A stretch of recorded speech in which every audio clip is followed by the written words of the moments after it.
नमस्कार. हॅलो सह्याद्री कार्यक्रमात आपलं स्वागत. दर्शक हो, आज एका अनवट वाटेने जाणाऱ्या व्यक्तिमत्वास आपण भेटणार आहोत. माणूस जन्माला येतोच एक आपली वाट ठरवून. वाट म्हटलं की कवी अनिल यांच्या ओळी आठवतात. ते म्हणतात, मला आवडते वाट वळणाची, दाट झाडीची नागमोडीची, अलीकडची नदीच्या थडीची, मला आवडते वाट वळणाची. वळण, वाटमध्ये येणारा हा शब्द येतोच मुळी वेगळ्या गुणवैशिष्ट्यांनी. खरं तर वाट ही सरळ धोपट नसतेच, वाट अळवळणीचीच असते. पण काही व्यक्तिमत्व असे असतात की हे वेगळी वाट निवडतात रुळलेल्या वाटेला सोडून. आणि ही रुळलेली वाट सोडून चालत असताना अनेक आव्हानांना त्यांना समोर जायचं असतं. नवे कौशल्य ते आत्मसात करतात आणि आव्हानं स्वीकारतात. हे आव्हान स्वीकारणारे असेच एक व्यक्तिमत्व आज आपल्या भेटीला आलेले आहे. आशिष नरखेडकर सर, तुमचं मनापासून स्वागत. सरांचा थोडक्यात परिचय द्यायचा झालाच तर ते कास्टिंग डायरेक्टर आणि एक्झिक्युटिव्ह प्रोड्युसर आहेत. सोबतच त्यांचं नाट्यशास्त्र या विषयामध्ये ललित कला केंद्र पुणे येथून पदवीचे शिक्षण झालेले आहे आणि सोबतच परफॉर्मिंग आर्ट्स मध्ये त्यांनी पदव्युत्तर शिक्षण कोल्हापूर इथूनही घेतलेलं आहे. मात्र त्यांचा एक विशेष परिचय म्हणजे अगदी बालपणापासूनच त्यांनी राज्य नाट्य स्पर्धा, कामगार नाट्य स्पर्धा, बालनाट्य स्पर्धा अशा अनेक स्पर्धांमधनं अभिनयाचे पारितोषिक मिळवलेले आहे. रौप्य पदकसुद्धा त्याच्यामध्ये त्यांना मिळालेलं आहे. गेल्या 13 वर्षापासून ते कास्टिंग डायरेक्टर यामध्ये कार्यरत असून अनेक चित्रपटांचं, लघुचित्रपटांचं त्यांनी कास्टिंग केलेलं आहे. आणि विशेष ओळख म्हणजे सह्याद्री वाहिनीच्या अनेक मालिकातून त्यांचा अभिनेता म्हणून हा प्रवास सुरू झालेला आहे. कास्टिंग डायरेक्टरच्या क्षेत्रामध्ये राष्ट्रीय पुरस्कार प्राप्त दारवठा या लघुचित्रपटाला जो राष्ट्रीय पुरस्कार मिळालेला आहे त्याचं त्यांनी कास्टिंग केलेलं आहे. आत्ताच गाजलेला स्थळ या चित्रपटासोबतच बंजारा, सलाते सलानाते या सगळ्या चित्रपटांचं त्यांनी कास्टिंग केलेलं आहे. अनेक वेबसिरीजमधलं कामही केलेलं आहे आणि त्याचं कास्टिंग डायरेक्शनसुद्धा केलेलं आहे. आणि आत्ता येणाऱ्या अनेक मालिकांमध्ये त्यांचं कास्टिंग डायरेक्शनचं काम सुरू आहे. मायानगरीमध्ये त्यांनी आपलं स्वतःचं कास्टिंग डायरेक्टरसोबत स्वतःच्या कामाला सिद्ध केलेलं आहे, स्वतःची ओळख निर्माण केलेली आहे. आणि सोबतच ते उत्कृष्ट तबलावादक आणि अनेक वाद्य त्यांना ज्ञात आहेत असे हरहुन्नरी कलाकार, कलावंत, अभिनेते आणि कास्टिंग डायरेक्टर आज आपल्यासोबत आलेला आहे. आपल्या आजच्या कार्यक्रमाचं शीर्षक आहे नवे चेहरे नवे स्वप्न, संवाद कास्टिंग डायरेक्टरसोबत. सर, सुरुवातीला खरंच मला सुद्धा जाणून घ्यावीशी वाटते की ही अनवळणीची वाट आपण जी निवडली, खरं तर हे क्षेत्र खूप चॅलेंजिंग आहे आणि एका छोट्याशा गावातनं तुम्ही हा सगळा प्रवास सुरू केला, तेव्हा हा प्रवास आम्हाला जाणून घ्यायची खूप उत्सुकता आहे. मला सांगायला आवडेल, म्हणजे तुम्ही वाटेबद्दल बोललात, या सगळ्या प्रवासाबद्दल बोललात आणि आपण काहीतरी वेगळा मार्ग निवडतो, म्हणजे नॉर्मल जो एक रस्ता आहे तो सोडून काहीतरी वेगळं करण्याचा प्रयत्न करतो. सो मी 3री-4थीत असताना कामगार कल्याण मंडळाचे त्यावेळेला नाटकांच्या स्पर्धा व्हायच्या, नाटकं चालायची. तर त्या नाटकांच्या स्पर्धेमध्ये काम करत असताना माझा मोठा भाऊ त्याच्यात काम करायचा आणि मला कायम असं वाटायचं त्याच्या तालमी आणि हे बघून की असं मी पण काहीतरी याच्यासारखं केलं पाहिजे. तर मी रोज त्यांच्या तालमींना जायचो आणि तालमींना गेल्यानंतर मी त्यांना सांगितलं मला काही करा आणि मला इथे काहीतरी काम करायचं, ॲक्टर म्हणून काम करायचं आहे. आणि सुदैवाने त्यांच्या पुढच्या एका नाटकामध्ये मला ती संधी मिळाली. अच्छा. आणि 4थीत असताना मी पहिल्यांदा रंगभूमीवर पाय ठेवलं. अरे वा. आणि सूर्यदेवाचं असं काहीतरी एक कॅरेक्टर होतं माझं.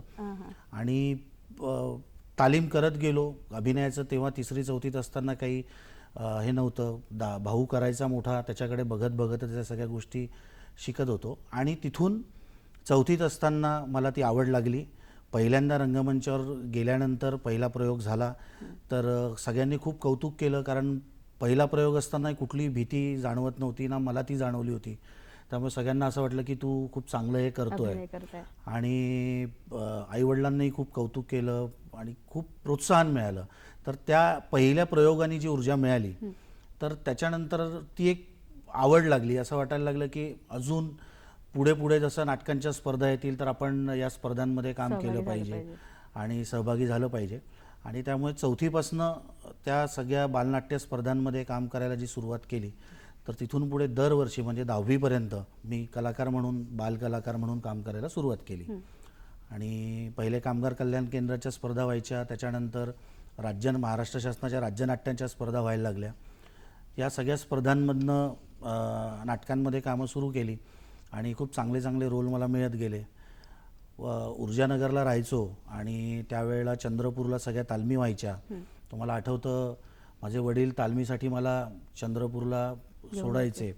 माझी शाळा पूर्ण झाल्यानंतर पण मी रात्रीच्या तालमी करायचो. तालमी करून परत ऊर्जानगरला जायचो. पण मी त्याच्यात रमलो होतो. मला ते करताना खूप मजा यायची. मला कुठलंही कोणी जबरदस्तीने हे केलेलं नव्हतं. त्यामुळे ती सगळी प्रोसेस मी स्वतः एन्जॉय करायचो. आणि मग राज्यनाट्य, बालराज्यनाट्य या सगळ्या स्पर्धा सुरू झाल्या. आणि बालराज्यनाट्य स्पर्धेत मला पहिली जी बालराज्यनाट्य स्पर्धा सुरू झाली तेव्हा रौप्य पदक मिळालं. त्यामुळे मला आपण आत्तापर्यंत ज्या स्पर्धा करतोय तर त्याचं खूप मोठं काहीतरी हे मिळालं. त्या वयामध्ये तो खूप आनंद असतो. आणि रौप्य पदक होतं, त्यामुळे तो आनंद होता. पुरुष गटामध्ये पण आपल्याला काहीतरी तर ते राज्यनाट्य स्पर्धेमध्ये त्यावेळेला बालगटासाठी काही हे नव्हतं. आणि माझं या खेळाला अंतच नाही नावाचं नाटक होतं. तर त्यातल्या माझ्या भूमिकेसाठी जरी मी बालकलाकार म्हणून त्या नाटकात होतो तरी त्यांनी पुरुष गटामध्ये मला त्यावर्षी ते प्रशस्तीपत्र, पहिलं प्रशस्तीपत्र राज्यनाट्य स्पर्धेमध्ये. आणि असा हा प्रवास तिथनं सुरू झाला.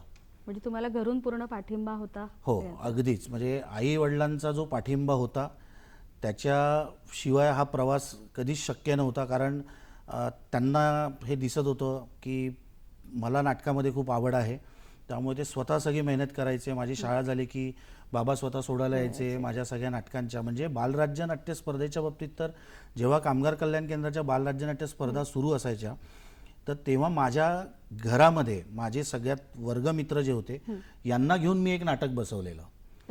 मी स्वतः बसवलं होतं. कारण माझ्या सगळ्या मित्रांना, माझ्या वर्गमित्रांना, तर माझ्या घरातल्या हॉलमध्ये, कारण आमच्या घरात फोटो स्टुडिओ होता त्यावर्षी. 1990 पासून घरात फोटो स्टुडिओ होता. आई फोटोग्राफी करायची, वडील पण हे करायचे त्या काळात. म्हणजे 1990 मध्ये मला वाटतं ती पहिली महिला फोटोग्राफर होती त्या काळातली. तर आमच्या घरी सगळे फोटो काढायला, तर ते सगळे लाईट्स वगैरे फोटोचे असायचे. तर मी ते पूर्ण लाईट लावून आणि मुलांना असं फील द्यायचो की आपण आता रंगमंचावर हे करतोय. आणि सगळे माझे वर्गमित्र आम्ही एकत्र येऊन माझ्या घरात त्या सगळ्या तालमी करायचो. तर हे आई वडिलांच्या सपोर्ट शिवाय हे सगळं शक्य नाही. कारण ती सगळी मुलं घरात असायची संध्याकाळची. सगळ्यांचं नाश्ता आला, सगळे आलं आणि धूमधडाक्यात 10-15 दिवस जे काही तालमी करायचो स्पर्धेच्या आधी, त्या सगळ्या तालमींना त्यांचाच पूर्ण सपोर्ट होता. आणि त्या सपोर्टमुळे तो प्रवास खूप चांगल्या पद्धतीने आणि कॉन्फिडेंटली त्या सपोर्टमुळे मी त्याच्यात पुढे जाऊ शकलो. पण सर, हा तर रंगभूमीचा आपला प्रवास झाला. पण जनरली 10वी-12वी झालं की एक हे असतं की हां, ठरलेले आहे, हा प्रोफेशन्स आहेत, इथे जायचं, कारण इथनं मिळकत चांगली असते. पण तुम्ही जे टर्न घेतला त्याला कसा पाठिंबा किंवा ती वाट कशी काय आपण निवडली? हा तर म्हणजे खूपच माझ्या आयुष्यातला इंटरेस्टिंग किस्सा आहे. कारण मला आठवतं 10वी झाली, 12वी झाली. 12वीपर्यंत मी चंद्रपूरलाच होतो, शिकत होतो. आणि 12वी नंतर माझी सगळी मित्र सायन्सला ॲडमिशन घेत होते. सगळ्यांच्या ॲडमिशनच्या प्रोसिजर सुरू झालेल्या आणि मी बाबांना सांगितलं की सगळ्यांनी ॲडमिशनची प्रोसेस सुरू केली, आता मला सायन्सला ॲडमिशन घ्यायची आहे.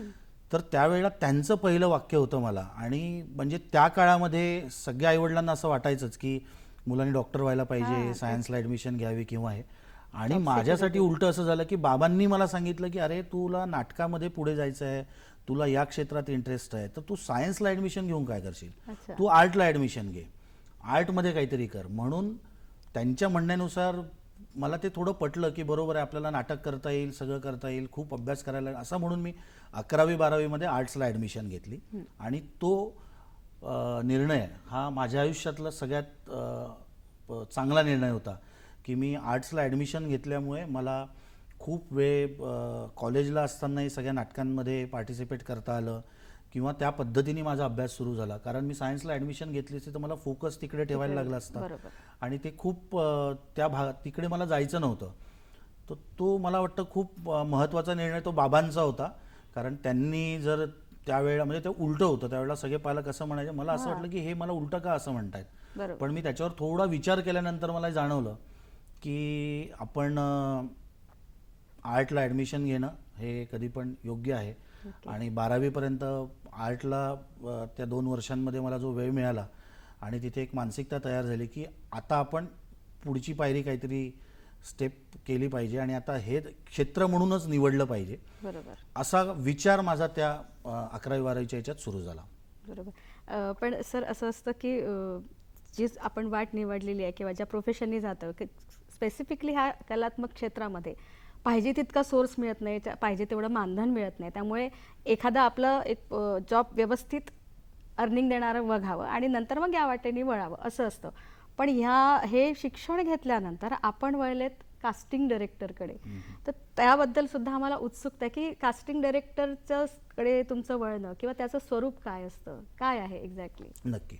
सो हेच 11वी-12वी नंतर मी जेव्हा मला या क्षेत्रात वळायचं होतं तेव्हा मी थोडं विचार केला की कसं पुढे जायचं. आणि जे तुम्ही म्हणालात की मानधन कमी असतं किंवा ही रिस्क आहे, तर मला त्याच्याबद्दलचा गमतीदार एक किस्सा पण आठवतो की मी ज्या सगळ्या ज्येष्ठ मंडळींसोबत त्यावेळेला नाटक करायचो, तर मी 12वी नंतर पुढे पुण्यात जायचं ठरवलं आणि पुण्यात शिक्षण करायचं आणि या क्षेत्रामध्येच काहीतरी करायचं. त्यावेळेला सगळ्यांनी बाबांशी एक डिस्कशन केलेलं की हा जर यांनी कुठलं तरी ग्रॅज्युएशन केलं नाही तर पुढे नोकरीचं कसं काय, जर या क्षेत्रातच ग्रॅज्युएशन केलं तर ते कसं होईल.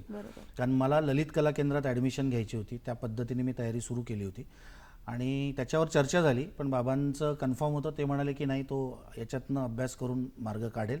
आणि मला वाटतं की जेव्हा आपण ठरवतो की आपल्याला या क्षेत्रात जायचं आहे, तर मग ही रिस्क आहे किंवा म्हणजे त्याचे जे काही प्लस मायनस आहेत त्याची जबाबदारी आपण घेतलीच पाहिजे आणि ती उडी टाकली पाहिजे बेसिकली. तर ती उडी मी त्यावेळेला टाकली आणि ललित कला केंद्रात ॲडमिशन घेतली आणि तिथून माझा प्रवास सुरू झाला. आणि कास्टिंग डिरेक्टरचं तुम्ही जे विचारतं, मी पुण्यामध्ये असताना पण नाटक करायचो आणि नाटक करता करता माझी एक मैत्रीण होती कंचन बिश्त म्हणून, तर त्यावेळेला तुंबाड नावाच्या फिल्मचं काम सुरू होतं. आणि त्यांना त्याच्यात मराठी बॅकग्राऊंडचं कोणीतरी थिएटरमधला एक माणूस असा हवा होता जो त्यांना कास्टिंगमध्ये हेल्प करेल किंवा त्यांची कास्टिंग टीम जॉईन करेल, कारण त्याला भरपूर मराठी कलाकारांचं बॅकग्राऊंड होतं. आणि अनपेक्षितपणे मला फोन आला की असं एका सिनेमाचं काम सुरू आहे. तोपर्यंत ती एवढी मोठी फिल्म आहे मला माहिती नव्हतं आणि मी त्यांना भेटायला गेलो आणि त्यांनी सांगितलं असं असं आहे. तर मी म्हटलं चालेल, मी आधी तर असं काम केलं नाही आहे, पण मला ही प्रोसेस समजून घ्यायला आवडेल. आणि तुंबाड हा माझा पहिला सिनेमा जिथे मी कास्टिंग डिरेक्टर म्हणून माझं पहिलं काम सुरू केलं. सर, या सगळ्या प्रवासाबद्दल नक्कीच परत आपण जाणून घेऊया, पण वेळ झाली एका विश्रांतीची. घेऊया एक छोटीशी विश्रांती. दर्शक, भेटूया एका छोट्याशा विश्रांतीनंतर.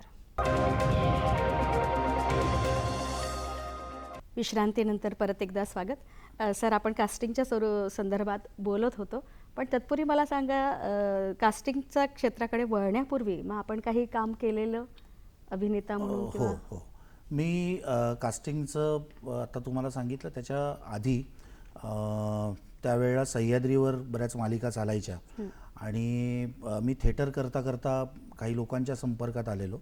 तर त्यात सह्याद्रीवर सुशीला नावाची एक सिरियल यायची. अच्छा. त्यानंतर जीवन एक संघर्ष नावाची सिरियल होती. हम्म. आणि या दोन्ही मालिकांमध्ये तर सुशीला माझी पहिली सह्याद्रीची सिरियल किंवा सिरियल या क्षेत्रातलं नट म्हणून ते माझं पहिलं काम होतं. अच्छा, सह्याद्रीपासून सुरू सह्याद्री झाली. तर अरे माझी वा. सुरुवातच सह्याद्रीवरनं काम क्या बात है. करण्यापासून झाली. हां, हां. आणि खूप मजा असायची त्यावेळेला. ते खूप वेगळं वातावरण होतं. आणि सुशीलानंतर मग मी त्या सगळ्यांबरोबर काम करायला लागलो. तर पुढची त्यांची सिरियल आली जीवन एक संघर्ष. तर त्याच्यात मी प्रमुख भूमिकेत होतो. अच्छा. आणि त्यावेळेला सगळे बरेच त्या काळातले सिनियर मंडळी त्याच्यात काम करत होती. आणि त्या सगळ्यांचा सहवास त्यावेळेला मला लाभला. आणि जीवन एक संघर्ष केली. आणि त्याच्यानंतर मग इतर काही माध्यमांमधल्या सिरियल्स मालिकांमध्ये कामं केली. बऱ्याच वेबसिरीजमध्ये कामं केली. त्यांच्यासाठी कास्टिंग डिरेक्टर म्हणून पण काम करायचो. तो बरेचदा काय व्हायचं, मी कास्टिंग डिरेक्टर म्हणून काम करायचो आणि त्याच प्रोजेक्टमध्ये मग एखादं डिरेक्टर मला म्हणायचे की तू हा रोल करू शकला तर तूच कर. तर हा मला फायदा व्हायचा. कारण कास्टिंग डिरेक्टर आणि ॲक्टर यांचा एक काहीतरी खूप महत्त्वाचा संबंध आहे. आणि त्यामुळे मी कास्टिंग डिरेक्टर म्हणून काम करताना मी ॲक्टिंग करून घ्यायचो. याचं बेनिफिट मला त्यावेळेला व्हायचं. अरे वा. मग उत्तम अभिनेता किंवा उत्तम अभिनेत्री निवडताना कास्टिंगच्या संदर्भात कोणत्या गोष्टींचा आपल्याला अभ्यास करावा लागतो? हा खूप चांगला प्रश्न आहे.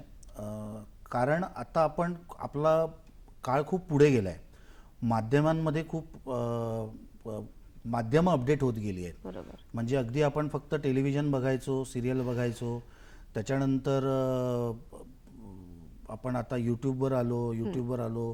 त्याच्यानंतर OTTवर आलो, OTT प्लॅटफॉर्म्सवर आलो. खूप माध्यमं बदलत गेली.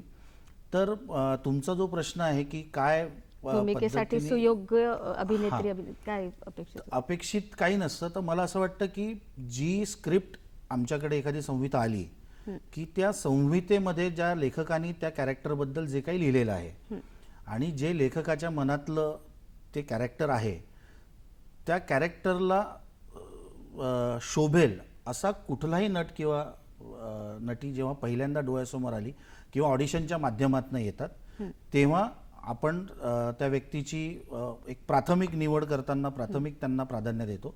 पण मग असं एका कॅरेक्टरसाठी 1, 2, 3, 4 असे 3-4 ऑप्शन आपल्याला ठेवायला लागतात. मग आता त्या 4 लोकांमध्ये कोण ती ऑडिशनची पायरी पार करेल, कारण त्याच्या स्टेप्स आहेत की तुम्ही त्या कॅरेक्टरला जसं वाटतंय तसं फक्त दिसून चालणार नाही. मग त्या कॅरेक्टरला गरजेचं तुमचा अभिनय तुम्ही त्या पद्धतीने करू शकताय का, म्हणजे त्या कॅरेक्टरला गरजेच्या असणाऱ्या सगळ्या गोष्टी परफॉर्मन्स वाईज तुमच्याकडनं येत आहेत का, हे आम्ही कायम बघत असतो. आणि हे बघूनच एखाद्या अभिनेत्याची किंवा अभिनेत्रीचं कास्टिंग त्या प्रोजेक्टसाठी आपण करत असतात. पण मग ऑडिशन घेताना मग कलाकारांकडनं काय अपेक्षा असतात, म्हणजे काय तुम्ही अँगल बघतात की ऑडिशन घ्यायचं आहे त्याच्यावर? बरोबर. तर बेसिकली ऑडिशन ज्या वेळेला आम्ही घेतो तर त्यावेळेला आमची अपेक्षा एवढीच असते की आम्ही जे तुम्हाला, कारण तुम्ही ऑडिशनला आलेले असताना बरेचदा काय होतं, तुम्हाला माहिती नसतं की आपल्याला तिथे जाऊन काय स्क्रिप्ट मिळणार आहे. तर अभिनेता म्हणजे तुम्ही नटांनी कोणी पण तुम्ही इतकं ऑन टोज असलं पाहिजे की तुम्हाला तिथे गेल्यानंतर जी संहिता दिलेली आहे, ती जी स्क्रिप्ट मिळाली आहे की तुला या स्क्रिप्टवर ऑडिशन द्यायचं आहे, तर ती स्क्रिप्ट वाचून त्यावेळेला 5-10 मिनटं आपले घेऊन त्या कमी वेळेमध्ये त्या ऑडिशनला आपण कसं क्रॅक करू शकतो किंवा त्याला कसं चांगलं परफॉर्म करू शकतो, हे खूपदा महत्त्वाचं असतं. कारण काय होतं की जेव्हा ऑडिशन्स चालू असतं त्यात बरीच मंडळी एकत्र आलेली असते, खूप लोक एकत्र असतात, सगळ्यांचे ऑडिशन्स घ्यायचे असतात. त्यामुळे ना प्रत्येकदा असा चान्स नसतो की आम्ही एका नटाला 1 तास त्याच्याबरोबर ऑडिशन करतोय किंवा असं होत नाही. सो आता म्हणजे मी स्वतः कास्टिंग करताना शक्यतो असं करत नाही की सगळ्यांना एकाच दिवशी एकत्र बोलवलं, कारण आपण नटांना जर त्यांचा वेळ दिला नाही, कारण ऑडिशनला आल्यानंतर असं होऊ शकत नाही की एकदा म्हणजे एका ऑडिशनवरनं तो चांगला नट आहे किंवा वाईट आहे ठरेल. त्यामुळे मला कायम असं वाटतं की त्यांना पण त्यांच्यावर आपण विश्वास ठेवून त्यांना त्यांचा वेळ कायम दिला पाहिजे. कारण हातात स्क्रिप्ट आल्याने तुम्ही पटकन काहीतरी परफॉर्म करणार तर कदाचित बऱ्याच आत्तापर्यंतचा माझा अनुभव आहे की बरीच लोक जी काम करताना खूप उत्तम काम करतात आणि त्यांना जर ऑडिशन द्यायला सांगितलं ना की त्या ऑडिशनमध्ये त्यांचा काहीतरी प्रॉब्लेम होतो. ते नेहमी म्हणतात मला ऑडिशन जमत नाही, पण मी डायरेक्ट मला काम करायला सांगा. आणि असं खूप लोकांच्या बाबतीत होतं. तर ही एक टेक्निकल प्रोसेस आहे. आता हा एक भाग आहे. पण काही ठिकाणी असं की नाही, तुम्हाला ऑडिशन द्यायलाच लागते, मग तुम्ही कितीही मोठे नट असा. म्हणजे आता हिंदीमध्ये आम्ही काम करत असताना किती, म्हणजे मी असं नावं कोणाची घेऊ शकणार नाही, पण खूप नावाजलेले नट आहेत ज्यांनी बरंच काम केलं आहे, जे लोकांसाठी सेलिब्रिटी आहे. अशा लोकांनाही मला फोन करून त्यांना सांगायला लागतं की सर तुम्हाला ऑडिशनला यायला लागेल. कारण त्यांनी केलेल्या भूमिका ज्या आधीच्या आहेत त्या वेगवेगळ्या आहेत. या भूमिकेसाठी तुम्ही कसं दिसताय किंवा या भूमिकेमध्ये आत्ता तुम्ही कसं वाटताय हे मला दिग्दर्शकांना दाखवायचं आहे. त्यामुळे तुम्हाला ऑडिशन द्यायला लागेल. तर ही सगळी प्रोसेस आहे. आणि मग त्यांना पण इच्छा नसताना बरेचदा यायला लागतं, ऑडिशन द्यायला लागते. अच्छा सर, एक असा प्रश्न येतो की रंगभूमीवरती काम करणं, थिएटर करणं आणि कॅमेरा फेस करणं, काय याच्यामध्ये फरक जाणवतो तुम्हाला? म्हणजे तुम्ही रंगभूमी पण केलं आहे, तुम्ही कॅमेरा पण फेस केलेला आहे. हो. तर एकमेकाशी पूरक आहे की हे दोन्ही वेगळे वेगळे फील्ड आहेत? नाही, नक्की. बघा, अभिनय करायचा आहे, तो रंगमंचावर असेल किंवा कॅमेऱ्यासमोर असेल. त्यामुळे मूळ गोष्ट काय तर ती अभिनय आहे. बरोबर. तर फरक अगदीच आहे. कारण आपण रंगमंचावर जेव्हा काम करतो तेव्हा खूप बेसिक गोष्ट आहे की तुमच्या रंगमंचावर कुठलेच रिटेक नाही आहे. बरोबर. तुम्ही एकदा परफॉर्मर म्हणून त्या स्टेजवर उतरले आणि तुम्ही तुमचं काम नट म्हणून सुरू केलं की तुमचा प्रयोग संपेपर्यंत तुम्हाला कुठलीच एक्सक्यूज नाही आहे. बरोबर. तिथे कुठला रिटेक नाही आहे. त्यामुळे तिथे आपण ज्या वेळेला ज्या कॉन्फिडन्सनी जातो त्या कॉन्फिडन्सनी काम करतो, तर तो शेवट प्रयोग संपेपर्यंत त्या एनर्जीनी तुम्ही काहीतरी एक वेगळं एक परफॉर्म करत असता. बरोबर. रंगमंचावर परफॉर्म करताना आपण आपलं आवाजाचं प्रोजेक्शन, तिथे तुम्हाला माईक नसतो, जो तुम्ही कॅमेरासमोर गेल्यानंतर तुम्हाला लेपल माईक दिलेला असतो. त्यामुळे तुम्ही रंगमंचावर काम करताना तुमच्यासमोर इतकी लोक बसले असताना ज्या एनर्जीनी, ज्या फोर्सफुली बोलता ते तुम्हाला कॅमेरासमोर करायला लागत नाही. बरं, कॅमेरा तुम्हाला इतकं फक्त आणि तुम्हाला एकट्यालाच टिपत असतो. त्यामुळे तुम्हाला एक्सप्रेशन वाईज खूप लाऊड होता येत नाही. जे तुम्ही रंगमंचावर काम करताना शेवटच्या प्रेक्षकापर्यंत आपलं एक्सप्रेशन पोहोचलं पाहिजे, म्हणून जे करतोय त्याच्यात थोडं एक 20% ॲडिशन करून आपण थोडं त्याला एक्झॉगरेट करतो आपल्या प्रत्येक मुवमेंटला. कॅमेरा समोर येताना त्या मुवमेंट तुमच्या रिस्ट्रिक्ट होऊन जातात. तर अभिनय तर करायचाच आहे, फक्त त्याची टेक्निकॅलिटी समजून घेतली पाहिजे. आणि हा सवयीचा भाग आहे. म्हणजे एखाद्या नाटकात काम करणारा नट अचानक पहिल्यांदा जर कॅमेरासमोर आला तर त्याला ह्या ज्या गोष्टी आहेत अशा बेसिक काही गोष्टींमध्ये त्याची सवय, कॅमेऱ्याची सवय होईपर्यंत किंवा त्याच्या टेक्निक, म्हणजे एखाद्या कॅमेऱ्यात क्लोज लागला की क्लोजमध्ये शक्यतो तुम्ही इतकं बाउंड असता की तुम्हाला हात इतक्या हे करता येत नाही, जास्त मुवमेंट करता येत नाही. हा सवयीचा भाग आहे.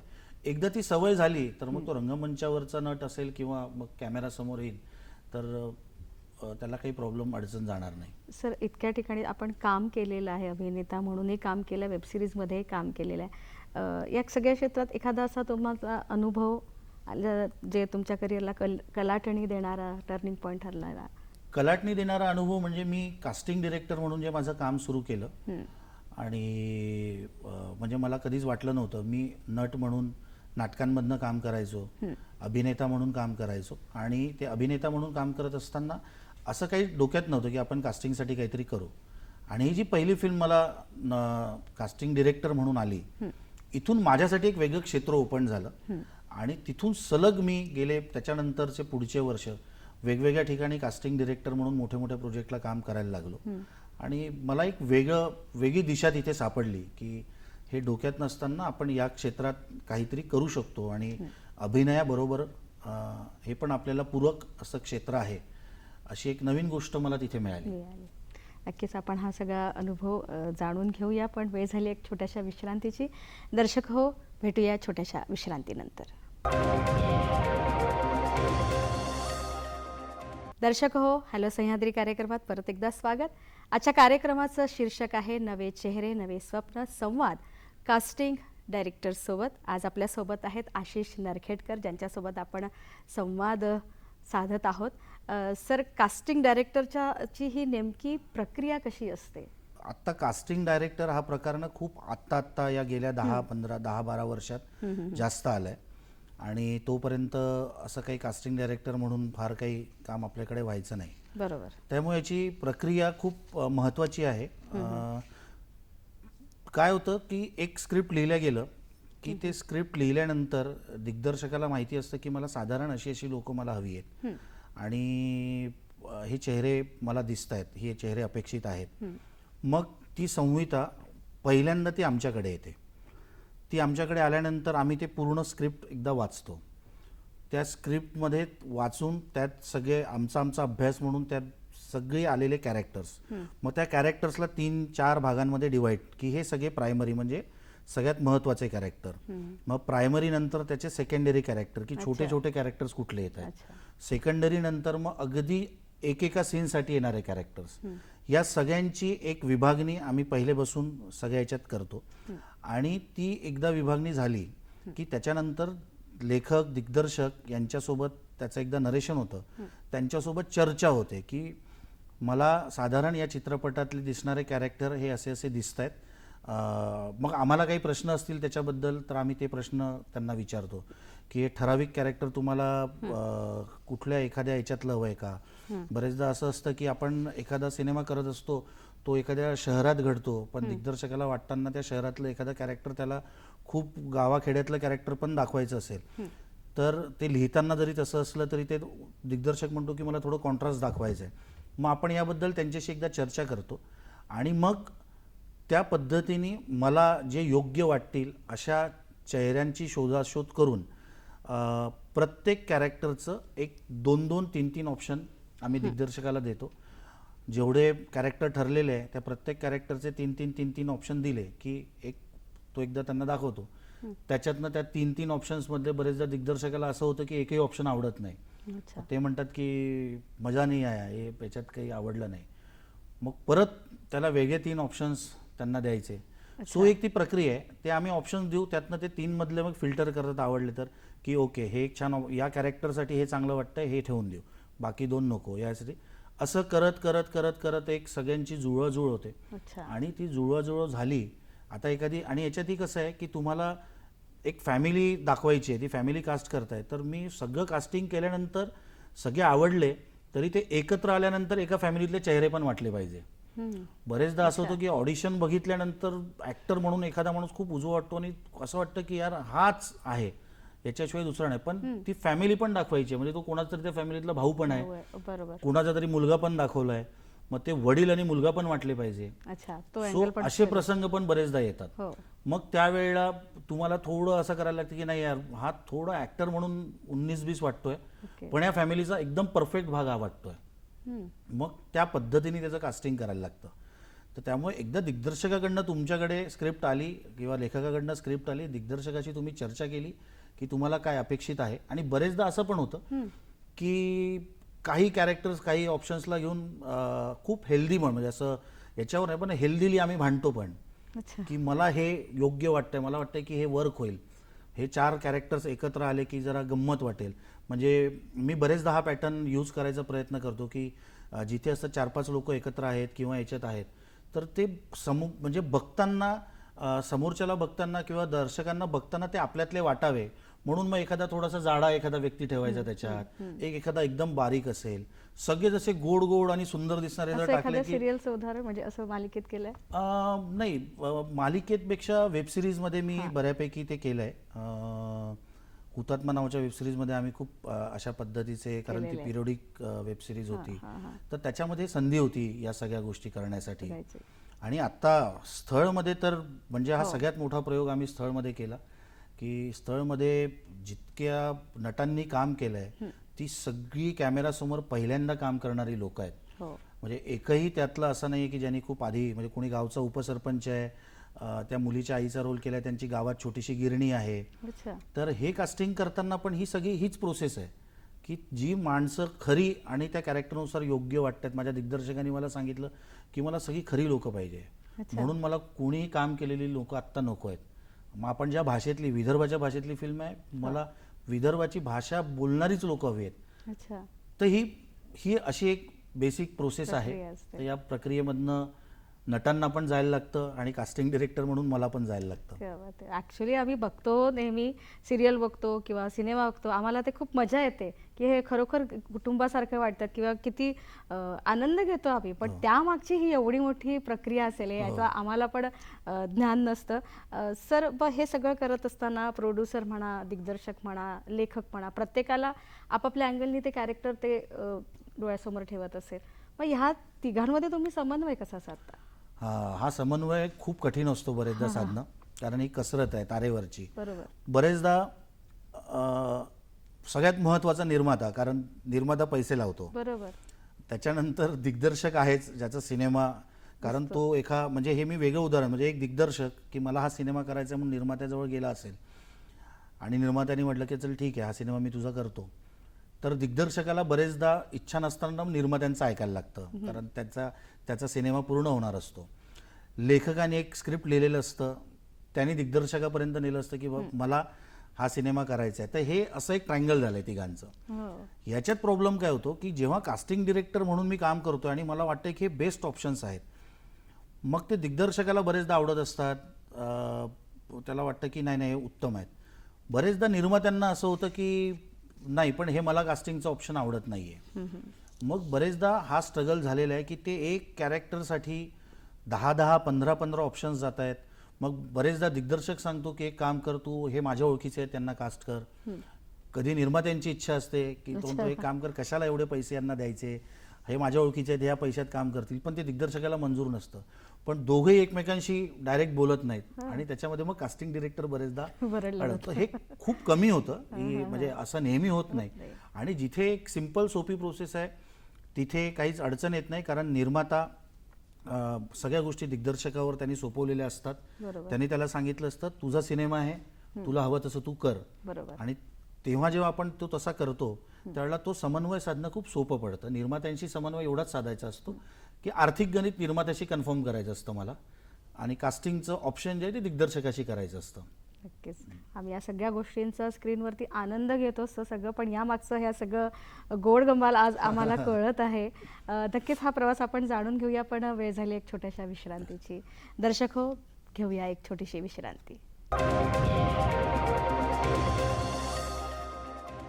हॅलो सह्याद्री कार्यक्रमात परत एकदा स्वागत. आपण गप्पा मारत होतो कास्टिंग डिरेक्शन कसं चालतं या सगळ्या संदर्भात आशिष नरखेडकर यांच्यासोबत. सर, तुमच्यात असलेल्या कलाकाराचा कास्टिंग डायरेक्शनचा ह्या सगळं काम करताना कसा फायदा होतो? खूप जास्त फायदा मला झाला, की म्हणजे इनफॅक्ट मलाच नाही, आत्ता मुंबईमध्ये जितके मोठे कास्टिंग डिरेक्टर्स आहेत तर मी सगळ्यांना अगदी सांगू इच्छितो की यातले 90% कास्टिंग डिरेक्टर हे स्वतः ॲक्टर्स आहेत. म्हणजे दिल्लीतनं वेगवेगळ्या अभिनय कार्यशाळा करून आलेले, अभिनयाचं शिक्षण घेतलेले, हे स्वतः मोठे, ज्यांची नावं आत्ता सगळ्यांना माहिती आहे किंवा आपण ज्यांच्याकडे सगळे प्रोफाईल पाठवत असतो किंवा बरेच संपर्क करतो. आणि याचा फायदा कसा होतो की मी स्वतः नट असल्यामुळे बरेचदा माझ्या समोर ऑडिशनला जेव्हा कोणी येतं किंवा मी ऑडिशन घेतो एखाद्याची, तर मला मी त्याला त्याचं कॅरेक्टर समजून सांगायला मला मदत होते, किंवा मला कळते की हा खूप चांगलं परफॉर्म करू शकतोय, फक्त ऑडिशन आहे म्हणून घाबरतोय. तर त्याला मी नट असल्यामुळे माझ्या बाबतीत असं झालं तर मी काय करेल हा अनुभव मी त्याच्याशी बरेचदा शेअर करतो. दुसरा फायदा अजून काय होतो की मी जे ऑडिशन्स घेतो ना त्याच्यामध्ये समजा डायलॉग्स असतील ना, तर मला ते सगळे डायलॉग्स पाठ झालेले असतात. त्यामुळे नटासोबत त्याचं ऑडिशन शूट करताना त्याला समोरून असा क्यू म्हणून असा एक बेसिक क्यू देत नाही, कोरडा क्यू येत नाही, तर त्याच्यासोबत मी सीनच करत असतो. म्हणजे त्याला त्याची इतकी मदत होते की त्याच्या डायलॉग नंतर त्याला असं वाटतं की मी सीन प्रेझेंट करतोय, फक्त तो कॅमेराच्या समोर तो असतो आणि कॅमेराच्या मागे मी असतो. सो हा नट असल्यामुळे मला खूप फायदा होतो. आणि दुसरं, बरेचदा की त्यांना त्या कॅरेक्टरबद्दल काही प्रश्न पडले की त्याच्याबद्दल माहिती करून घ्यायची असेल, तर त्या नट म्हणून आपण त्या प्रोसेसमधनं गेल्यामुळे समोरच्याला ते समजावून सांगताना अजून जास्त सोपं जातं की काय पद्धतीने तू हे परफॉर्म कर, म्हणजे ऑडिशनला सामोरे जा. तर हा खूप फायदा आहे. आणि 90% कास्टिंग डिरेक्टर आत्ता आहेत, मला वाटतं ते स्वतः अभिनेते आहेत आणि ते पण संधी मिळेल तसं त्यांच्या वेगवेगळ्या प्रोजेक्टमधनं ते पण काम करत असतात. नक्कीच सर, असं एक प्रश्न येतो की तुम्ही बराच स्ट्रगल केला एक चंद्रपूरसारख्या, ऊर्जानगरसारख्या रंगभूमी गाजवत असताना मुंबईपर्यंत पोहोचलेत. एक चांगले प्रसिद्ध तिथले कास्टिंग डायरेक्टर आहात. पण जनरली इथे आपल्या विदर्भामधले किंवा नागपूर, चंद्रपूर म्हटलं तर इथल्या कलाकारांना तिकडे जाणं शक्य होत नाही किंवा तेवढा स्ट्रगल पण शक्य नाही. तर तुमच्या ह्या क्षेत्रात असणारा तुमचा जो तुम्ही आहात त्याचा इकडच्या कलाकारांना काही फायदा होतो का, होऊ शकतो का? नक्की अगदीच होतो. आणि मला तर म्हणजे माझी आवडती गोष्ट आहे ही. मला अजूनही आठवतं, मी मुंबईत कास्टिंग डायरेक्टर म्हणून जेव्हा जेव्हा काम केलं आहे, तर मला माझ्या एका सिरियलमध्ये जुळ्या मुली हव्या होत्या. तर जुळ्या मुलींची खूप शोधाशोध केली आम्ही त्यावेळेला. 2013-14ची गोष्ट आहे.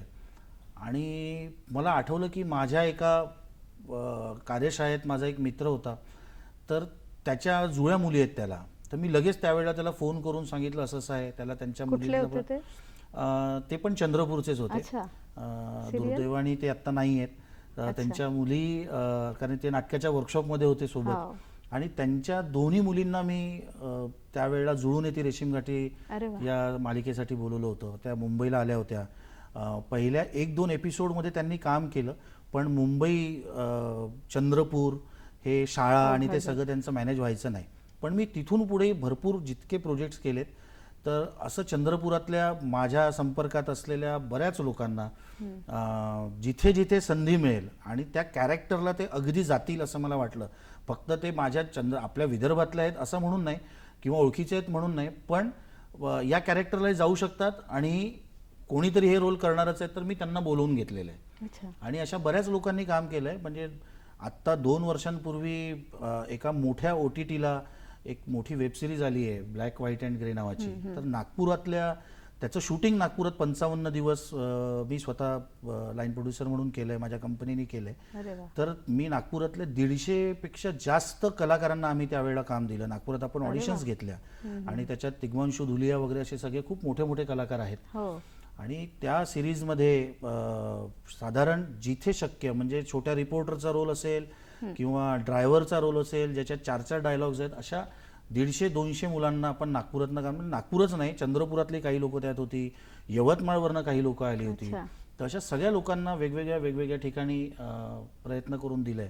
आणि मला कायम असा माझा प्रयत्न असतो की आपण जिथले आहोत, कदाचित मी पोहोचू शकलो, बरीच लोकांना अजून पोहोचायचं आहे. काही अडचणींमुळे ते इथे काम करतात, पण कधीतरी कॅमेरा फेस करायचा आहे, त्यांच्याकडे ती पात्रता आहे. तर मला शक्य झालं त्यावेळेला मी नक्की त्यांना मुंबईत बोलवतो. आणि अशा बऱ्याच लोकांनी आता काम केलेलं आहे. अच्छा. आणि ते काम करतात आणि येऊन परत मग चंद्रपूरला त्यांचं जे मूळ काम आहे ते करतात, असं आहे. सर, सोशल मीडियाच्या काळामध्ये मग कास्टिंग शोधताना तुम्हाला याचा फायदा होतो का? आता सध्या जे सोशल मीडिया चाललंय. सोशल मीडियाच्या काळात दोन्ही आहे. सोशल मीडियाच्या काळामध्ये थोडा फायदा पण होतोय आणि थोडं नुकसान पण आहे. अच्छा. कारण काय झालंय की सोशल मीडियामुळे, म्हणजे आपण जे सगळे आता रील्स, इन्फ्लुएन्सर्स या सगळ्या गोष्टी बघायला लागलो. तर आधी काय व्हायचं की आधी कास्टिंग करताना किंवा अजूनही सगळ्याच कास्टिंग डिरेक्टर्सला आम्हाला माहिती असायचं की काही कास्टिंग शोधायचं असेल ना, तर आम्ही एखाद्या नाटक, आता कुठलं नाटक चालू आहे व्यावसायिक रंगभूमीवर, याच्यात कोणी नवीन नट काम करतायत का, या एज ग्रुपमधलं त्याच्यात कोणी आहे का, अच्छा. किंवा काही मालिकेंमध्ये कोणी काही दिसतंय का, असं शोधायचो, जे सातत्याने लोक दिसायचे. सोशल मीडियामुळे लोक भरपूर दिसायला लागले. म्हणजे कोणाचे किती काय फॉलोअर्स आहेत त्याच्यावरनं ते ठरवलं जातं. आणि ते फॉलोअर्स की याचे फॉलोअर्स एवढे आहेत, पण हे ठरवता येत नाही हा इन्फ्लुएन्सर आहे किंवा हा रील्स चांगला करतो, पण हा अभिनय चांगला करेल की नाही. त्यामुळे या दोन्ही गोष्टी थोड्याशा हे आहेत. आणि तसं इंस्टाग्रामवर असं किंवा कुठलंही सोशल मीडिया जेवढे प्लॅटफॉर्म्स आहेत त्याच्यावर असं पटकन कास्टिंगसाठी लोक फार सापडणार नाही. अगदी तसं काही एखादं कॅरेक्टर आहे की मला कॅरेक्टरच इन्फ्लुएन्सरचं आहे, तर एखादा मोठा इन्फ्लुएन्सर आम्हाला घ्यायचा आहे तर घेऊ शकतो. पण दुसऱ्या बाजूने हेही झालंय की आता बऱ्याच मोठ्या मोठ्या OTT चॅनल्सला बऱ्याच ठिकाणी चॅनलच स्वतः आम्हाला सांगतं की ज्यांचं सोशल मीडियावर खूप फॉलोअर्स आहेत त्यांनाच तुम्ही अभिनेता म्हणून कास्ट करा. मग बरेचदा त्याच्यात आमच्यात थोडासा हे असतो की इतकं सोपं नाही आहे की तुमचे फक्त सोशल मीडियावर फॉलोअर्स आहेत, तुम्ही इन्फ्लुएन्सर म्हणून काम करताय. आणि बरीच लोक इतके वर्ष अभिनयच करतायत. तर हा एक वाद आत्ता सध्या खूप चालू आहे हो की सोशल मीडियावरनं आपण हे झालो म्हणून खरंच अभिनेता झालो की ज्या पद्धतीने नाटकांमधनं काम करत करत वर्षानुवर्ष लोक अभिनय बरोबर करतायत आले आहेत. तो पण एक अभिनेता आहे. बरोबर. सर, तंत्रज्ञान एवढं वाढलेलं आहे आणि आता ह्याला भरपूर प्रसिद्धी पण मिळत आहे या क्षेत्राला. पण एक जनरल आता या भागातल्या लोकांना जायचं आहे, मला कास्टिंगसाठी तिथपर्यंत मला पोहोचायचं आहे, जसं तुम्ही म्हणालेत की असं आहे, मग काय तांत्रिक पद्धत आहे का या संदर्भात?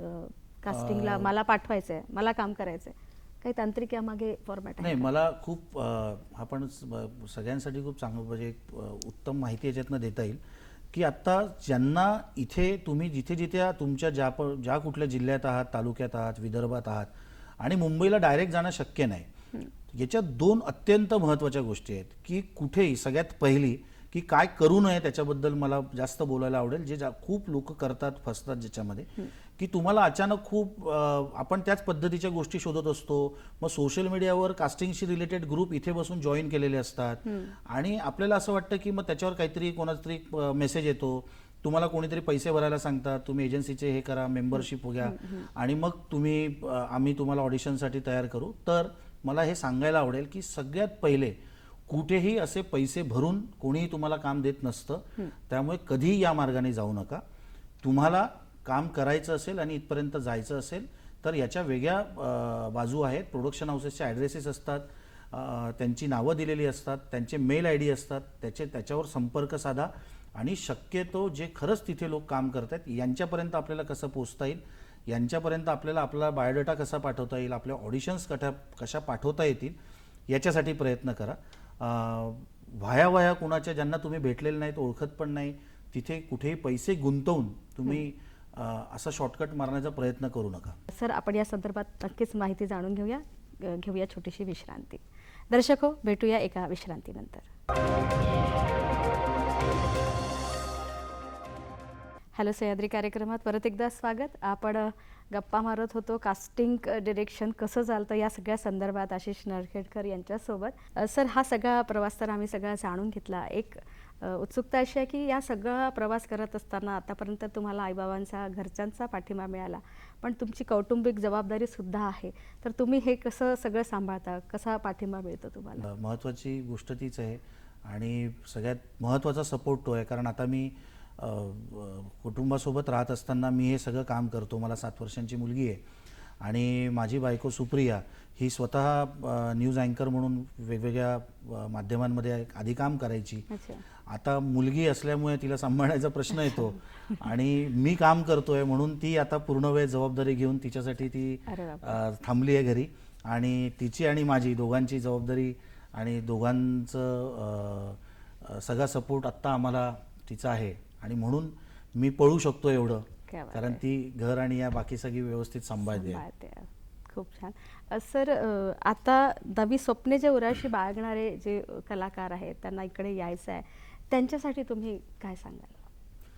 मला सगळ्यांना एवढंच सांगायचं आहे, ज्यांना आत्ता यायचं आहे, की आत्ताचा काळ खूप उत्तम संधी आहे. खूप माध्यमं आली आहेत, खूप पद्धतीच्या गोष्टी होत आहेत, शॉर्ट फिल्म्स होत आहेत, छोट्या छोट्या वेब सिरीज होत आहेत, आता ते मायक्रो सिरीज म्हणून नवीन प्रकार सुरू झाले आहेत. असंख्य गोष्टी आजूबाजूला घडत आहेत. आधी तो स्कोप नव्हता. म्हणजे मी खरं सांगतो, मी गेलो तेव्हा एवढं हे नव्हतं. मला खूप छोट्या छोट्या गोष्टीतनं जायला लागायचं किंवा माझ्यासोबत त्यावेळेला जेवढी लोक होती. पण आता तुमच्यासाठी भरपूर सगळी माध्यमं आहेत, खूप संधी आहेत. फक्त काय की त्या ज्या म्हणजे जी संधी आली आहे किंवा जे माध्यम आहे किंवा जिथे या गोष्टी सुरू आहेत ना, त्या योग्य गोष्टीपर्यंत योग्य वेळी आपण कसं पोहोचू हे खूप महत्त्वाचं आहे. म्हणजे तुम्हाला ना ते कळलं पाहिजे की अच्छा ही गोष्ट सुरू आहे ना, मला इथे पोहोचायचं आहे. आणि दुसरी गोष्ट की स्वतःहून ठरवू नका. जर तुम्हाला खरंच अभिनयाची आवड आहे, तुम्हाला असं वाटतंय की मला या क्षेत्रात काम करायचं आहे, तर मग त्याला सिरियसली क्षेत्र म्हणून घ्या. मी काहीतरी पार्ट टाईम करतोय आणि असंच काहीतरी जाऊन मी ट्राय करून येतो असं करू नका. कारण आपण एखादा बिझनेस जर सुरू केला तर बिझनेससाठी लागणाऱ्या सगळ्या गोष्टी जशा पाळतो तसा हा व्यवसाय आहे. म्हणजे तुम्हाला नट म्हणून काम करायचं असेल आणि तुम्हाला वाटलं की हे करायचं आहे, तर मग त्याची प्रत्येक गोष्ट त्या पद्धतीने फॉलो करून तुम्ही केली पाहिजे. आणि ज्याला वाटतंय की आता तुम्ही पुण्याला जाऊ शकता, मुंबईला जाऊ शकता, 4-5 दिवस काढून एकदा पहिले जा. तिथे गेल्यानंतर कुठले कुठले प्रोडक्शन हाऊसेस काम करतायत, कुणाकुणाला सुरुवातीला भेटू शकतो, एकदा तो प्रयत्न करा, भेटून माहिती करून घ्या. आणि माहिती करून घेतल्यानंतर मग त्यातलं योग्य ज्या गोष्टी वाटतात अशाच लोकांच्या संपर्कात राहा. मग तुम्ही एकदा तिथे गेलात की तुम्हाला कळतं की बाबा मला यांना फोटोज पाठवायचे आहेत, मला यांच्याशी संपर्कात राहायचं आहे, इथे आज ऑडिशन्स चालू आहेत, इथे ऑडिशन्सला मी गेलं पाहिजे. आणि सगळ्यात महत्त्वाची दुसरी गोष्ट की खूप भरपूर ऑडिशन्स रोज चालू असतात, भरपूर वेगवेगळे मेसेजेस तुम्हाला इकडे तिकडे ग्रुपवर येत असतात. तर त्या सगळ्या ठिकाणीच आपण गेलं पाहिजे हे पण गरजेचं नाही आहे. याचा उलटा परिणाम होतो. मी नेहमी सगळ्यांना सांगत असतो, तुम्ही खूप जबाबदारीने आणि एका कॉन्फिडन्सनी जोशमध्ये रोज आज मी दिवसभरात 50 वेगवेगळे ऑडिशन दिले अशा म्हणून तुम्ही रोज ऑडिशन देता, रँडमली ऑडिशन देत राहतात, आठवडाभर ऑडिशन देतात आणि एक आठवड्यानंतर असं वाटायला लागतं की मी एवढे ऑडिशन दिले आणि त्यातनं मला एका ठिकाणून फोन नाही आला.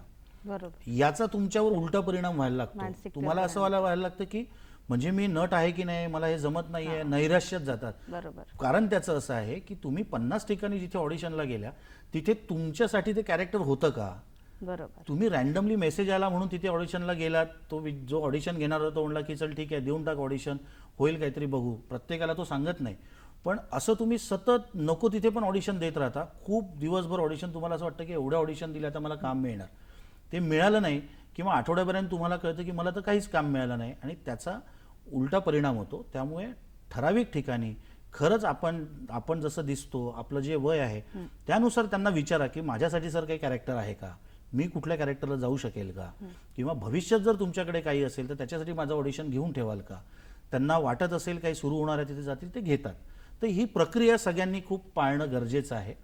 नाहीतर मग नैराश्यात जातो, आपल्याला वाटतं काही होत नाही, मग कोणी पैसे देऊन काम देतो म्हणून मग पैसे द्यायला मग आपण वेगवेगळे मार्ग निवडायला लागतो, ज्याच्यात नुकसान आहे. सर, एवढ्या साऱ्या प्रवासात अनेक किस्से किंवा अनेक उदाहरणं तुमच्या आठवणीत असतील किंवा एखादा किस्सा, कास्टिंग तुम्ही बऱ्याच मोठ्या लोकांना हाताळलेला आहे, असा एखादा किस्सा आपल्या आठवणीत? नाही, मला ना मी म्हणजे मोठ्या लोकांना हाताळलं आहे, म्हणजे ते तर ऑडिशन्स आणि निमित्ताने खूप लोकांशी संपर्क आला. पण माझ्यासोबत एक किस्सा घडला होता. म्हणजे मी कास्टिंग डिरेक्टर म्हणून काम सुरू केल्यानंतर आम्ही हॉल आमचं बुक असायचा आणि त्या हॉलला दिवसभर आम्ही ऑडिशन्स करायचो. आणि मला वाटतं हंटर नावाची फिल्म होती, त्या फिल्मचं कास्टिंग चालू होतं, आमचं आतमध्ये ऑडिशन, आणि संध्याकाळ होत आली होती आणि ऑडिशन संपत आलेल्या होत्या. आणि आमची ऑडिशनची प्रक्रिया तेव्हा अशी होती की आम्ही रँडम वॉक इन लोकांना येऊ द्यायचो नाही. आम्ही 1-1 तासाचे स्लॉट ठेवले होते नटांसाठी आणि त्यानुसार लोक 1-1 तास ऑडिशन करून जायचे. आणि मी संपलो होतो, मी हॉलच्या माझ्या बाहेर खुर्चीवर येऊन दुसऱ्या दिवशी आपलं काय लाईनअप आहे, कोणाकोणाला बोलवायचे ते सगळं करत होतो. आणि एकदम असा छान गोरा पान, टोपी घालून, गॉगल, आयपॅड हातात असलेला एक मुलगा आला, तरुण एक आला आणि त्यांनी मला विचारलं की अंदर क्या चल रहा है. तर मी म्हटलं अभी ऑडिशन खत्म हो गया, अभी एंट्री नहीं है ऑडिशन को. तर त्यांनी मला विचारलं की नहीं ऑडिशन, लेकिन उसके बाद, म्हटलं नहीं उसके बाद ऑडिशन नहीं है, उसके बाद वो नील नितिन मुकेश का एक वर्कशॉप है यहाँ पे उनका फिल्म का. तर तो म्हणला हाय ब्रो, आय एम नील नितिन मुकेश. आणि मला एकदम म्हणजे मला धक्का बसला, कारण रोज सगळे ऑडिशनला येताना इतकं तसंच छान ड्रेस, छान गॉगल घालून सगळे तसेच रोज येत असतात. एवढ्या मोठ्या नटाला आपण समोर बघितलेलं नाहीये. तर अनपेक्षितपणे झालेली एखाद्या नटाची, आणि ज्यांनी मला धक्का, नंतर त्यांनी मला मिठी मारली जेव्हा मी सांगितलं मी असं करून आलोय, मी इथे कास्टिंग, पण मी ओळखलं नाही. तो म्हणला ऑफकोर्स असं पहिल्यांदाच तू भेटलायस. तर हा एक किस्सा म्हणून माझ्या आठवणीतला किस्सा आहे. अच्छा. नक्कीच खूप मजेदार किस्सा आहे. सर, जाता जाता आपण तर सांगितलं की आत्ता ज्यांना यायचं आहे त्यांनी काय गोष्टी सांभाळायला हव्यात, पण ज्यांना काही कौशल्य विकसित करायची असेल या कलाकार म्हणून, तर थोडक्यात जाता जाता आपल्या सगळ्या युवकांना एक संदेश किंवा कौशल्य काय विकसित करायला हवी थोडक्यात सांगा. मगाशी मी जसं म्हटलं तसं की आपण जर हे ठरवलंच आहे की आपल्याला हे काम करायचं आहे, आपण जसं व्यवसायामध्ये केलं पाहिजे, माझं हेच म्हणणं आहे की तुम्हाला आत्ता वाटत असेल की मला नट बनायचं आहे किंवा हे करायचं आहे, प्रत्येक जिल्ह्याच्या ठिकाणी, प्रत्येक तुमच्या इथे आता सगळीकडे सगळेजण नाटक करत असतात. तर मला असं वाटतं नाटक ही त्यातली पहिली पायरी आहे. बरोबर. तुम्ही आतापर्यंत केलं नसेल आणि तुम्हाला आत्ता या वयात पण वाटत असेल की मला आत्ता मुंबईत जाऊन काम करायचं आहे किंवा मला ऑडिशन द्यायचे आहेत किंवा मला ऑडिशन इथे बसून पाठवायचे आहे, तर तुम्ही तुमची तयारी करा. जसं आपण प्रत्येक गोष्टीचे ट्युटोरियल बघतो, तर ऑनलाईन पण बऱ्याच गोष्टी उपलब्ध आहेत. बरोबर. की आता तुम्हाला एखादा वर्कशॉप, म्हणजे मी तर सजेस्ट करेल की एखादं छान छोटं नाटकाचं किंवा असं एक अभिनयाचं वर्कशॉप जॉईन करा. म्हणजे मी स्वतः वर्कशॉपमधनंच इथपर्यंत पुढे आलोय. तर नाटकाचं किंवा हे जे वर्कशॉप्स असतात हे तुम्हाला एक खूप बळ देतं, तुम्हाला एक कॉन्फिडन्स देतं, तुमचं बेसिक क्लिअर होतं. एकदा तुमचं बेसिक क्लिअर झालं की मग तुम्ही सरावातनं काम करता करता करता करता शिकत राहाल. मग ते पुढे अजून चांगलं कसं करायचं येईल. पण मला असं वाटतं की ज्या क्षेत्रात आपल्याला जायचं आहे, नुसतंच अभिनय असं नाही की एखाद्याला मग म्युझिक डिरेक्टर बनायचं आहे, एखाद्याला अजून काहीतरी बनायचं आहे, तर तुमच्याशी रिलेटेड गोष्टींची बेसिक एखादी गोष्ट तुम्ही शिकली पाहिजे, त्याचा कोर्स केला पाहिजे, त्याचा सराव केला पाहिजे. तो कोर्स करताना विचार करून केला पाहिजे. कारण आताही खूप असे अमाप भरपूर पैसा टाकून पण कोर्स करायचा आहे असं नाही. ते आपण ठरवून घ्यायचं की आपण किती दिवसांचा कोर्स करू शकतो, कुठल्या कोर्सचा आपल्याला काय फायदा होऊ शकतो, आणि अशा छोट्या छोट्या वर्कशॉपमध्ये स्वतःला तयार करून मग तुम्ही कॅमेऱ्यासमोर ऑडिशन द्यायला जा. कदाचित असं होतं कधी कधी तुम्ही संधी आली आणि कॅमेऱ्यासमोर काम झालं तर आणि चांगलं झालं तर या बाकी गोष्टींची गरज पडत नाही. पण मला असं वाटतं की बेसिक नेहमीसाठी, म्हणजे तुम्हाला लांब पल्ल्याचं हे करायचं असेल तर त्याच्यात शॉर्टकट नाही आहे. तर लंबे रेस का घोडा होना है, तो मग त्याची तयारी केली, बेसिक क्लिअर असलं पाहिजे. सर, आपण खूप मोलाचं मार्गदर्शन, जे नवोदित कलाकार आहे ज्यांना या क्षेत्रात यायचं आहे आणि अभिनयासोबतच अनेक क्षेत्र खुले आहेत, त्यामध्ये सुद्धा जायचं असेल तर काय करायला हवं, याच्या अनेक गोष्टी, अनेक टिप्स, अनेक आपण माहिती इथे पुरवली आहेत. सर, आपण इथे आलात आणि ही सगळी माहिती आमच्या सगळ्या दर्शकांना दिली, त्याबद्दल नागपूर दूरदर्शनतर्फे मी तुमचे खूप खूप आभार मानते.